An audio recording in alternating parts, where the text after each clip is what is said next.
시꺼먼 연기가 맹렬하게 뿜어 나오고 있죠. 하늘을 온통 뒤덮은 바로 저 화재 장면의 겉의 모습인데요. 한 치 앞도 분간하기 힘든 지하 주차장의 입구 모습입니다. 자, 지금 저 모습은 지하 주차장으로 차를 대려던 한 차량의 블랙박스 영상인데요. 저 앞에서 막 불꽃이 떨어지는 모습이 보이죠. 자, 그리고 얼마 안 돼서 연기가 이 지하 1층을 가득 채우게 됩니다. 이후에 이 차량 운전자는 후진을 통해서 지금 차를 빼고 있는데요. 자, 저 화재 바로 이번 주 월요일 오전 7시 반경이었습니다.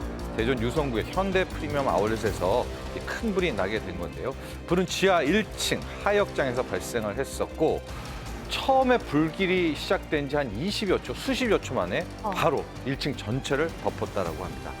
자, 소방당국이 7시간 만에 불을 끄기는 했지만 너무나 안타깝게도 시설팀 또 청소 용역 관계자 7명이 사망을 하고요. 1명이 중상을 입었습니다. 네, 너무나 안타까운 소식입니다. 근데 정말 아침 8시도 안 된 이른 아침이었거든요. 매장 문을 열기도 전이었는데 그럼에도 불구하고 인명피해가 무척 컸습니다. 이렇게 피해가 컸던 이유는 뭘까요? 네, 앞서 영상을 보면은 불길도 있었지만 가스, 그렇죠. 연기에 문제가 있지 않았었습니까? 아마도 그 연기를 밖으로 빼내는 재현 설비에 문제가 있었던 것이 아닌가 이렇게 파악이 되고 있고요. 특히 사망자는 모두 지하의 1층에 있었습니다.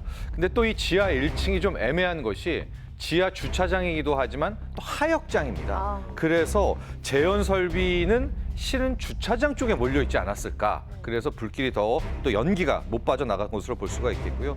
또 하나 지하 주차장 같은 경우에는 화재 경보나 설비에 대해서 의무 규정은 아니라는 또 이런 문제도 함께 있었습니다.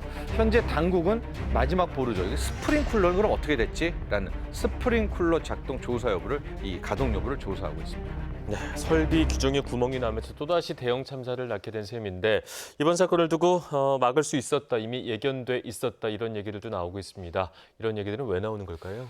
자, 불길이 빠르게 번진 이유. 지금 종이 박스라는 이제 또 하나의 가정들이 나오고 있는데요.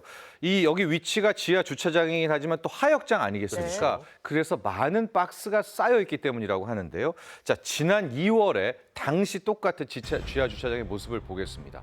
옆에 보시면은 저런 재고 박스들이 쭉 쌓여 있지 않습니까? 네. 웬만한 아울렛이나 이런 매장에서 저런 모습이 보이고 있는데 당시에 하역 작업을 하고 있었던 화물 운송 기사가 저거 위험하다, 저런 박스 좀 치워달라고 요구를 했다는데 당시에 아울렛 측은 저것들이 다 입점 매장의 재고 자산이어가지고 강제로 치울 수가 없다, 또 이렇게 전했는데 저기에 불길이 붙으면서 화재가 커지지 않았나 이런 추정이 나오고 있습니다.